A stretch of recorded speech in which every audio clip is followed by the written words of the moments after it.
ಜೈಲಿನಲ್ಲಿ ಕುತ್ಕೊಂಡೇ ಇವನು ತನ್ನ ಟೀಮ್ ನ ಆಪರೇಟ್ ಮಾಡ್ತಾನೆ. ತಮ್ಮ ಗ್ಯಾಂಗ್ ಏನ್ ಕೆಲಸ ಮಾಡುತ್ತೆ ಇದ್ಯಾವುದ್ರ ಬಗ್ಗೆನೂ ಕೂಡ ನಾಲೆಡ್ಜೇ ಇರೋದಿಲ್ಲ.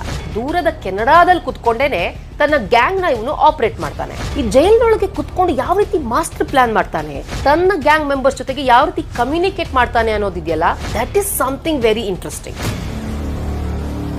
ನಮಸ್ಕಾರ ವೀಕ್ಷಕರೇ. ಲಾರೆನ್ಸ್ ಬಿಷ್ನಾಯ್ಗೂ ಭೂಗತ ಜಗತ್ತಿಗೂ ದಶಕಗಳ ನಂಟು. 2010ರಿಂದಲೇ ಈತ ಅಂಡರ್ ವರ್ಲ್ಡ್ಗೆ ಎಂಟ್ರಿ ಕೊಟ್ಟಿದ್ದ. 2012ರಿಂದ ಅಂದಿನಿಂದ ಇಲ್ಲಿವರೆಗೂ ಕೂಡ ಒಂದಲ್ಲ ಒಂದು ಜೈಲಿನಲ್ಲಿ ದಿನ ದೂಡ್ತಾನೆ ಇದ್ದಾನೆ, ಜೈಲು ವಾಸವನ್ನ ಅನುಭವಿಸ್ತಿದ್ದಾನೆ. ಆದ್ರೆ ಜೈಲಿನಲ್ಲಿ ಕುತ್ಕೊಂಡೇ ಇವನು ತನ್ನ ಟೀಮ್ ನ ಆಪರೇಟ್ ಮಾಡ್ತಾನೆ. ಇನ್ನು ಈತನ ಟೀಮ್ ನಲ್ಲಿರುವಂತಹ ಮೆಂಬರ್ಸ್ ಸಂಖ್ಯೆ ಕೇಳಿದ್ರೆ ನೀವು ಕೂಡ ಬೆಚ್ಚಿ ಬೀಳ್ತೀರಾ. ಬರೋಬ್ಬರಿ 700 ಜನ ಶೂಟರ್ಸ್ ಇವನ ಒಂದು ಜಾಲದಲ್ಲಿದ್ದಾರೆ.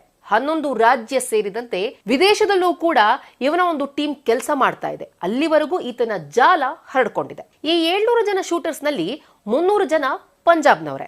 ಇನ್ನು ಈತನ ಗ್ಯಾಂಗ್ ನ ರಿಕ್ರೂಟ್ಮೆಂಟ್ ಯಾವ ರೀತಿ ಇರುತ್ತೆ ಅಂತ ಅಂದ್ರೆ, ಟೀನೇಜ್ ಅವ್ರನ್ನ, ಯುವಕರನ್ನ ಈತ ಹೆಚ್ಚಾಗಿ ರಿಕ್ರೂಟ್ ಮಾಡ್ಕೋತಾನೆ. ಹಾಗೆ ಲೋಕಲ್ ಗ್ಯಾಂಗ್ಸ್ಟರ್ಸ್, ಯಾರಿಗೆಲ್ಲ ಹಣದ ಅವಶ್ಯಕತೆ ಇರುತ್ತೆ ಇಂಥವ್ರನ್ನ ಈ ಜಾಲಕ್ಕೆ ಆಯ್ಕೆ ಮಾಡ್ಕೊಳ್ಳಲಾಗುತ್ತೆ.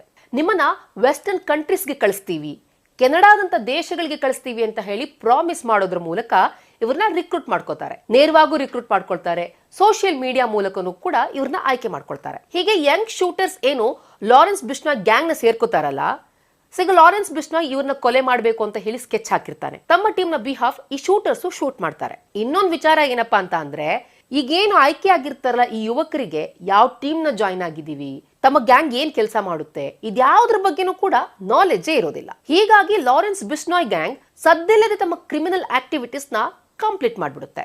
ಇನ್ನು ಲಾರೆನ್ಸ್ ಬಿಷ್ನಾಯ್ ನ ಆತ್ಮೀಯ ಗ್ಯಾಂಗ್ಸ್ಟರ್ ಗೋಲ್ಡ್ ಬ್ರಾರ್ ಏನಿದಾನಲ್ಲ, ಇವನೇನೆ ಶೂಟರ್ ಜೊತೆಗೆ ಕಮ್ಯುನಿಕೇಟ್ ಮಾಡೋದು, ಗ್ರೌಂಡ್ ಲೆವೆಲ್ ಆಕ್ಟಿವಿಟೀಸ್ ನ ನೋಡ್ಕೊಳ್ಳೋದು. ದೂರದ ಕೆನಡಾದಲ್ಲಿ ಕುತ್ಕೊಂಡೇನೆ ತನ್ನ ಗ್ಯಾಂಗ್ ನ ಇವನು ಆಪರೇಟ್ ಮಾಡ್ತಾನೆ. ಇನ್ನು NIA ಹೇಳೋ ಪ್ರಕಾರ ಲಾರೆನ್ಸ್ ಬಿಷ್ನಾಯ್ ತನ್ನ ಒಂದು ಸ್ಟ್ರಾಂಗ್ ನೆಟ್ವರ್ಕ್ ಅನ್ನ ಬಳಸ್ಕೊಂಡು, ಹೊರಗಡೆ ಇರುವಂತ ತನ್ನ ಟೀಮ್ ಮೇಟ್ಸ್ ನ ಬಳಸ್ಕೊಂಡು, ಹಾಗೂ ಖಲಿಸ್ತಾನಿ ಉಗ್ರರ ಸಹಾಯದಿಂದ ಒಳಗ್ ಕೂತ್ಕೊಂಡೇನೆ ಜೈಲಿನಲ್ಲೇ ಯಾರನ್ನೆಲ್ಲ ಕೊಲೆ ಮಾಡಬೇಕು, ಹೇಗ್ ಕೊಲೆ ಮಾಡಬೇಕು ಅನ್ನೋದ್ರ ಬಗ್ಗೆ ಮಾಸ್ಟರ್ ಪ್ಲಾನ್ ನ ರೆಡಿ ಮಾಡ್ತಾನೆ. ಇನ್ನು ಲಾರೆನ್ಸ್ಗೆ ಬೇಲ್ ಅಪ್ಲಿಕೇಶನ್ ಹಾಕುವಂತಹ ಅವಕಾಶ ಸಿಗ್ಲಿಲ್ಲ ಅಂತೇನಿಲ್ಲ ವೀಕ್ಷಕರೇ. ಆದ್ರೆ ಸ್ಟ್ರಾಟಜಿಕಲಿ ಬೇಕಂತಾನೆ ಇವನು ಬೇಲ್ ಅಪ್ಲಿಕೇಶನ್ ನ ಅವಾಯ್ಡ್ ಮಾಡ್ತಾನೆ. ಇನ್ನು ನಾನು ಇಷ್ಟೆಲ್ಲ ಹೇಳಿದೆ, ಈ ಜೈಲಿನೊಳಗೆ ಕುತ್ಕೊಂಡು ಯಾವ ರೀತಿ ಮಾಸ್ಟರ್ ಪ್ಲಾನ್ ಮಾಡ್ತಾನೆ, ತನ್ನ ಗ್ಯಾಂಗ್ ಮೆಂಬರ್ಸ್ ಜೊತೆಗೆ ಯಾವ ರೀತಿ ಕಮ್ಯುನಿಕೇಟ್ ಮಾಡ್ತಾನೆ ಅನ್ನೋದಿದೆಯಲ್ಲ, that is something very interesting. VoIP ಮೂಲಕ ತನ್ನ ಗ್ಯಾಂಗ್ ಮೆಂಬರ್ಸ್ ಜೊತೆಗೆ ಇವನು ಕಮ್ಯುನಿಕೇಟ್ ಮಾಡ್ತಾನೆ. ಅಷ್ಟಕ್ಕೂ ಏನಿದು VoIP ಅಂತ ಅಂದ್ರೆ, ವಾಯ್ಸ್ ಓವರ್ ಇಂಟರ್ನೆಟ್ ಪ್ರೋಟೋಕಾಲ್ ಅಂತ. ಇದರಲ್ಲಿ ಇಂಟರ್ನೆಟ್ ಮೂಲಕ ಫೋನ್ ಕಾಲ್ ನ ಮಾಡಲಾಗುತ್ತೆ. ಇದೊಂದು ರೀತಿಲಿ way to communicate using voice. Phone calls ರೀತಿನೇ ಇರುತ್ತೆ, ಆದ್ರೆ ಫೋನ್ ಲೈನ್ಸ್ ಬದಲಿಗೆ ಇಲ್ಲಿ ಇಂಟರ್ನೆಟ್ ಕನೆಕ್ಷನ್ ಥ್ರೂ ಕಾಲ್ ಮಾಡೋದು. ಇಲ್ಲಿ ನಿಮ್ಮ ವಾಯ್ಸ್ ಇರುತ್ತಲ್ಲ, ಅದು ಡಿಜಿಟಲ್ ಆಗಿ ಕನ್ವರ್ಟ್ ಆಗುತ್ತೆ. ಇದಕ್ಕೆ ಸ್ಪೆಷಲೈಸ್ಡ್ ಸಾಫ್ಟ್ವೇರ್, ಹಾರ್ಡ್ವೇರ್ ಅನ್ನ ಬಳಸಬೇಕಾಗುತ್ತೆ. ಇದರ ಮೂಲಕನೇ ಲಾರೆನ್ಸ್ ತನ್ನ ಗ್ಯಾಂಗ್ ನ ಜೊತೆಗೆ ಕಮ್ಯುನಿಕೇಶನ್ ಮಾಡ್ತಾನೆ. ಕಳೆದ 10ರಿಂದ 12 ವರ್ಷದಿಂದ ಜೈಲಿನೊಳಗೆ ಇದ್ದಾನೆ. ಒಂದು ಜೈಲಿನಿಂದ ಇನ್ನೊಂದು ಜೈಲಿಗೆ ಶಿಫ್ಟ್ ಆಗ್ತಾನೆ ಇರ್ತಾನೆ. ಆದ್ರೆ ಜೈಲೊಳಗೆ ಕುತ್ಕೊಂಡೇನೆ ಗ್ಲೋಬಲಿ ತನ್ನ ಸಾಮ್ರಾಜ್ಯವನ್ನ ಯಾವ ರೀತಿ ಹ್ಯಾಂಡಲ್ ಮಾಡಬೇಕು, ಹೈಟೆಕ್ ಆಪರೇಷನ್ ಗಳಿಗೆ ಪ್ಲಾನ್ ಮಾಡೋದು, ತನ್ನ ವಿರೋಧಿಗಳಿಗೆ ಕೆಡ್ಡ ತೋಡೋದು, ತನ್ನ ಟೀಮ್ಮೇಟ್ಸ್ ಜೊತೆಗೆ ಕಮ್ಯುನಿಕೇಟ್ ಮಾಡೋದು ಎಲ್ಲವೂ ಕೂಡ ಜೈಲಿನೊಳಗೆ ಕುತ್ಕೊಂಡೇನೆ. ಇನ್ನು ಲಾರೆನ್ಸ್ ಬಿಷ್ನಾಯ್ ತನ್ನ ಮೆಂಬರ್ಸ್ ಜೊತೆಗೆ ಕಮ್ಯುನಿಕೇಟ್ ಮಾಡೋದಕ್ಕೆ, ತನ್ನ ಕ್ರಿಮಿನಲ್ ಟಾಸ್ಕ್ ನ ಕಂಪ್ಲೀಟ್ ಮಾಡೋದಕ್ಕೆ ಜೈಲಿನೊಳಗೆ ಸ್ಮಗ್ಲಿಂಗ್ ಮಾಡಿರೋ ಫೋನ್ ನ ಬಳಸ್ತಾನೆ. ಇದಕ್ಕವನು ಹೈ ಅಂಡ್ VPN ಅಂದ್ರೆ ವರ್ಚುವಲ್ ಪ್ರೈವೇಟ್ ನೆಟ್ವರ್ಕ್ ಇರುವಂತಹ ಫೋನ್ ನ ಬಳಸ್ತಾನೆ. ಲಾರೆನ್ಸ್ ದೇಶ ವಿದೇಶದಲ್ಲಿರುವ ತನ್ನ ಗ್ಯಾಂಗ್ ಮೆಂಬರ್ಸ್ ನ ಕಾಂಟ್ಯಾಕ್ಟ್ ಮಾಡೋದಕ್ಕೆ ಈ ಒಂದು ಫೋನ್ ಕಾಲ್ಸ್ ಜೊತೆಗೆ ಸಿಗ್ನಲ್ ಹಾಗೂ ಟೆಲಿಗ್ರಾಮ್ ಆಪ್ ನ ಬಳಸ್ತಾನೆ. ಇದ್ರ ಮೂಲಕ ತನ್ನ ಕ್ರಿಮಿನಲ್ ಆಕ್ಟಿವಿಟೀಸ್ ನ ಕ್ಯಾರಿ ಮಾಡ್ತಾನೆ. ಇನ್ನು ಲಾರೆನ್ಸ್ ತನ್ನ ತಂಡದ ಸದಸ್ಯರಿಗೆ ಯಾರಿಗೇನೇ ಆದ್ರೂ ಕೂಡ ಹಾಗೆ ಸಾಧಿಸದೆ ಬಿಡೋದಿಲ್ಲ. ಅವರ ವಿರುದ್ಧ ದ್ವೇಷ ತೀರ್ಸ್ಕೊಂತಾನೆ. ಜೈಲಿನಲ್ಲಿ ಇದ್ಕೊಂಡೇ ಡೀಲ್ ಮಾಡ್ತಾನೆ, ಜೈಲಿನಲ್ಲಿ ಇದ್ಕೊಂಡೇ ವೈರಿಗಳ ಹೆಡೆಮುರಿನ ಕಟ್ತಾನೆ. ಇವೆಷ್ಟು ಪೊಲೀಸ್ ಮೂಲಗಳನ್ನ ಆಧರಿಸಿ ಲಾರೆನ್ಸ್ ಕಾರ್ಯವೈಖರಿ, ಮೋಡಸ್ ಆಪರೆಂಡಿ ಬಗ್ಗೆ ಮೀಡಿಯಾಗಳಲ್ಲಿ ವರದಿಯಾಗಿರೋ ವಿವರಗಳು. ಇನ್ನು ಲಾರೆನ್ಸ್ ಬಿಷ್ನಾಯ್ನ ಜೈಲ್ ರೂಟೀನ್ ಕೇಳಿದ್ರೆ ನಿಮ್ಗೂ ಕೂಡ ಆಶ್ಚರ್ಯ ಆಗುತ್ತೆ.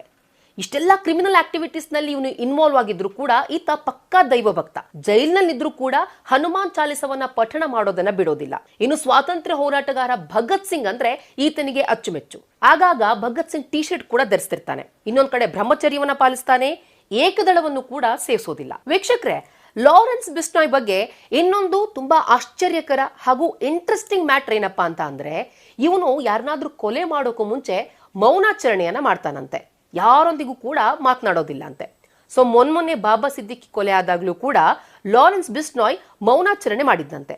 ಸೊ ಅಂದ್ರೆ ಲಾರೆನ್ಸ್ ಬಿಸ್ನಾಯ್ ಮೌನ ಮಾಡ್ತಿದ್ದಾನೆ ಅಂತ ಅಂದ್ರೆ ಯಾರಿಗೂ ಗ್ರಹಚಾರ ಕಾದಿದೆ, ಯಾರಿಗೂ ಮುಹೂರ್ತ ಫಿಕ್ಸ್ ಆಗಿದೆ ಅಂತ ಅರ್ಥ. ಇನ್ನು ಇವನ ಜೈಲ್ ರೂಟೀನ್ ಯಾವ ರೀತಿ ಇರುತ್ತೆ ಅಂದ್ರೆ ಬೆಳಗ್ಗೆ 5 ಗಂಟೆಗೆ ಹೇಳ್ತಾನೆ, ವ್ಯಾಯಾಮ ಮಾಡ್ತಾನೆ, ಸ್ಟ್ರಿಕ್ಟ್ ಆಗಿ ಫ್ರೂಟ್ ಡಯಟ್ ನ ಫಾಲೋ ಮಾಡ್ತಾನಂತೆ. ಹಾಗೆ ನವರಾತ್ರಿ 9 ದಿನದಲ್ಲೂ ಕೂಡ ಉಪವಾಸವನ್ನ ಮಾಡ್ತಾನಂತೆ. ಇನ್ನು ಲಾರೆನ್ಸ್ ಬಿಸ್ನಾಯ್ ಗ್ಯಾಂಗ್ ಇದೆಯಲ್ಲ, ದೇಶ ವಿದೇಶದಲ್ಲಿ ಯಾವ ರೀತಿ ಹರಡ್ಕೊಂಡಿದೆ, ದಾವೂದ್ ಇಬ್ರಾಹಿಂನ ಡಿ ಗ್ಯಾಂಗ್ ರೀತಿಯೇ ಲಾರೆನ್ಸ್ ಬಿಸ್ನಾಯ್ ಗ್ಯಾಂಗ್ ಕೂಡ ದೇಶ ವಿದೇಶಗಳಲ್ಲಿ ತನ್ನ ಜಾಲವನ್ನ ಹರಡ್ಕೊಂಡಿದೆ. 90ರ ದಶಕದಲ್ಲಿ ದಾವೂದ್ ಇಬ್ರಾಹಿಂ ಭೂಗತ ಲೋಕವನ್ನ ಆಳಿದ್ದ. ಜಗತ್ತಿನಾದ್ಯಂತ ಈತ ತನ್ನ ನೆಟ್ವರ್ಕ್ ಅನ್ನ ಬೆಳೆಸ್ಕೊಂಡಿದ್ದ. ಅದೇ ಮಾದರಿಯಲ್ಲೇ, ಅದೇ ಪ್ಯಾಟರ್ನ್ ಅಲ್ಲೇ ಈಗ ಲಾರೆನ್ಸ್ ಬಿಸ್ನಾಯ್ ಕೂಡ ತನ್ನ ನೆಟ್ವರ್ಕ್ ನ ಡೆವಲಪ್ ಮಾಡ್ಕೋತಿದ್ದಾನೆ ಅಂತ ಹೇಳಿ ಸ್ವತಃ ಪೊಲೀಸರೇ ಹೇಳ್ತಾರೆ. ದಾವೂದ್ ಇಬ್ರಾಹಿಂನ ಡಿ ಗ್ಯಾಂಗ್ ಅದರ ಬೇರುಗಳು ದೇಶ ವಿದೇಶದಲ್ಲಿ ಹರಡಿತ್ತು. ಈಗ ಥೇಟ್ ಅದೇ ರೀತಿನೇ ಲಾರೆನ್ಸ್ ಬಿಸ್ನಾಯ್ ಗ್ಯಾಂಗ್ ಕೂಡ ದೇಶ ವಿದೇಶಗಳಲ್ಲಿ ಕವಲೊಡೆದಿದೆ. ಅಂಡರ್ ವರ್ಲ್ಡ್ ಡಾನ್ ಆಗಿದ್ದ ದಾವೂದ್ ಇಬ್ರಾಹಿಂನ ದಾರಿಯನ್ನೇ ಈತ ಕೂಡ ಫಾಲೋ ಮಾಡ್ತಿದ್ದಾನೆ. ದಾವೂದ್ ಇಬ್ರಾಹಿಂ ತನ್ನ ಕಿರು ಬೆರಳಿನಲ್ಲೇ ಇಡೀ ಬಾಲಿವುಡ್ ನ ಕಂಟ್ರೋಲ್ ಮಾಡ್ತಾ ಇದ್ದ. ಬಾಲಿವುಡ್ ನಟ ನಟಿಯರಿಗೆ ಜೀವ ಬೆದರಿಕೆಗಳನ್ನ ಹಾಕ್ತಿದ್ದ. ಅದೇ ರೀತಿಯಲ್ಲಿ ತಾನೂ ಕೂಡ ತನ್ನ ಸಾಮ್ರಾಜ್ಯವನ್ನ ಬಾಲಿವುಡ್ ನವರೆಗೆ ವಿಸ್ತರಿಸಬೇಕು ಅನ್ನೋದು ಲಾರೆನ್ಸ್ ಬಿಸ್ನಾಯ್ ಉದ್ದೇಶವಂತೆ. ಈ ರೀತಿ ಉದ್ದೇಶವನ್ನ ಹೊಂದಿದ್ದಾನೆ ಅಂತ ಹೇಳಿ ಲಾರೆನ್ಸ್ ಬಿಸ್ನಾಯ್ನ ಸಹಚರ ಒಮ್ಮೆ ಹೇಳಿದ್ದ. ಈಗ ಪ್ರಸ್ತುತ ಗುಜರಾತ್ನ ಸಬರಮತಿ ಜೈಲಿನಲ್ಲಿರೋ ಲಾರೆನ್ಸ್ ಬಿಸ್ನಾಯ್ ಅಲ್ಲಿ ಕುತ್ಕೊಂಡೇ ತನ್ನ ಗ್ಯಾಂಗ್ಗೆ ಇನ್ಸ್ಟ್ರಕ್ಟ್ ಮಾಡ್ತಾನೆ, ಇಡೀ ಭೂಗತ ಲೋಕವನ್ನ ಕಂಟ್ರೋಲ್ ಮಾಡ್ತಿದ್ದಾನೆ. ಲಾರೆನ್ಸ್ ಬಿಸ್ನಾಯ್ ತುಂಬಾ ಜನರನ್ನ ಕೊಲೆ ಮಾಡಿದ್ದಾನೆ. ಅದರಲ್ಲಿ ಸಿಂಗರ್ ಸಿದ್ದು ಮೂಸೆವಾಲಾ ಕೂಡ ಒಬ್ನು. ಯಾಕೆ ಸಿದ್ದು ಮೂಸೆವಾಲಾನ ಲಾರೆನ್ಸ್ ಕೊಲೆ ಮಾಡ್ದ? ಇನ್ನು ಸಲ್ಮಾನ್ ಖಾನ್ ಕೃಷ್ಣಮೃಗ ಬೇಟೆಯಾಡಿದಾಗ ಲಾರೆನ್ಸ್ಗೆ ಜಸ್ಟ್ 5 ವರ್ಷ. ಸಲ್ಮಾನ್ ಖಾನ್ ನ ಕಂಡ್ರೆ ಯಾಕೆ ಲಾರೆನ್ಸ್ ಆಗೋದಿಲ್ಲ? ದ್ವೇಷವನ್ನ ಕಾರೋದು ಯಾಕೆ? ಇವರ ಸಮುದಾಯ, ಬಿಷ್ಣೋಯ್ ಸಮುದಾಯ ಏನಿದೆಯಲ್ಲ, ಅದರಲ್ಲಿರುವಂತಹ 29 ನಿಯಮಗಳು ಏನ್ ಹೇಳುತ್ತೆ? This is something very interesting. ಈ ಬಗ್ಗೆ ನೆಕ್ಸ್ಟ್ ಎಪಿಸೋಡ್ ನಲ್ಲಿ ಹೇಳ್ತೀನಿ. ಈ ವಿಡಿಯೋ ಇಷ್ಟ ಆದಲ್ಲಿ ಲೈಕ್ ಮಾಡಿ, ಶೇರ್ ಮಾಡಿ, ಕಮೆಂಟ್ ಮಾಡಿ. ಹಾಗೆ ನಮ್ಮ ಚಾನೆಲ್ನ ಸಬ್ಸ್ಕ್ರೈಬ್ ಮಾಡಿಲ್ಲ ಅಂದ್ರೆ ಈ ಕೂಡಲೇ ಸಬ್ಸ್ಕ್ರೈಬ್ ಮಾಡಿ.